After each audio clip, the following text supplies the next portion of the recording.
In 696 AD, a single man set out on a journey that would transform a remote Bavarian settlement into one of Europe's most important cities. His name?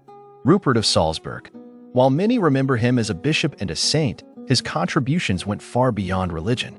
Rupert wasn't just a missionary, he was a visionary leader who saw potential where others saw wilderness. With a keen understanding of both faith and economics, he laid the foundation for what would become Salzburg, a city named after one of the most valuable commodities of the medieval world, salt. But how did he accomplish such an incredible feat? Let's dive into the story of the man who brought both faith and prosperity to the heart of Europe.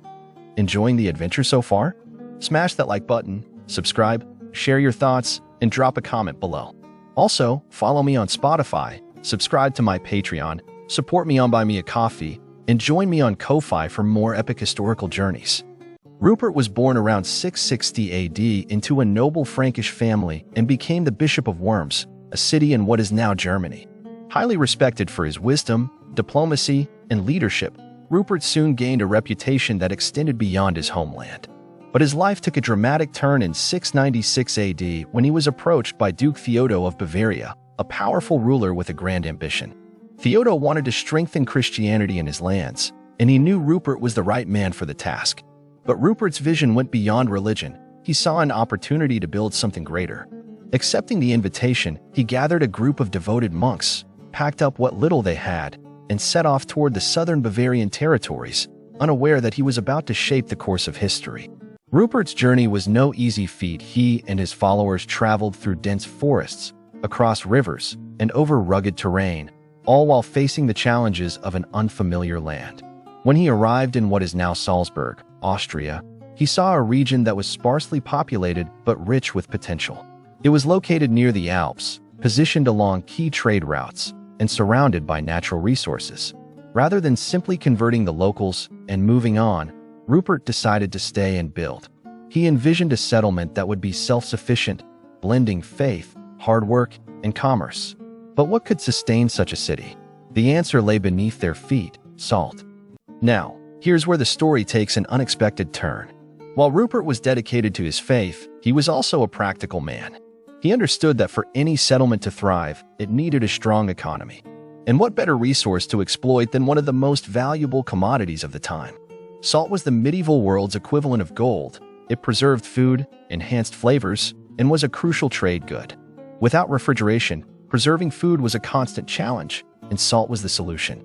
It was so essential that entire trade networks were built around it, and Salzburg was about to become a central player. Rupert discovered that the area held abandoned Roman-era salt mines. Rather than letting this incredible resource go to waste, he saw an opportunity to revive them.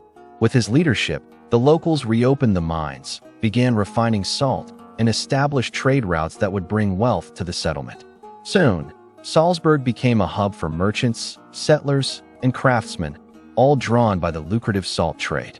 It wasn't just about extracting salt. Rupert ensured that the trade was organized and sustainable, making Salzburg a key economic center in medieval Europe.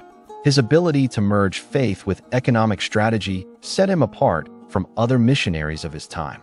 Rupert's contributions weren't limited to trade.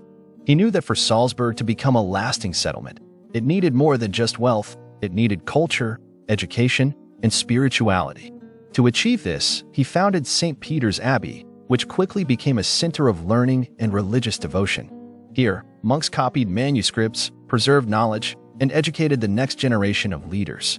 Rupert also promoted the arts and encouraged architectural development, laying the groundwork for what would one day become one of Europe's most beautiful cities. Rupert's impact was so profound that after his passing, he was venerated as a saint, and his legacy continued to shape Salzburg for centuries. Even today, traces of his influence can be seen throughout the city. The very name Salzburg, meaning Salt Fortress, is a direct nod to the industry he helped revive. Statues and paintings of Rupert often depict him holding a barrel of salt, symbolizing both his faith and his economic vision. His story is a powerful reminder that religious figures throughout history weren't just spiritual leaders, they were also city builders, innovators, and visionaries. So, was Saint Rupert just a religious leader, or was he also an early economic mastermind? While his primary mission was to spread Christianity, his contributions extended far beyond the church. He saw potential where others saw nothing, turning an abandoned settlement into a thriving economic and cultural hub.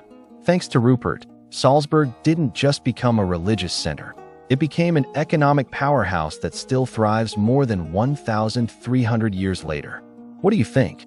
Could he be considered one of the earliest examples of a city planner? Let us know in the comments.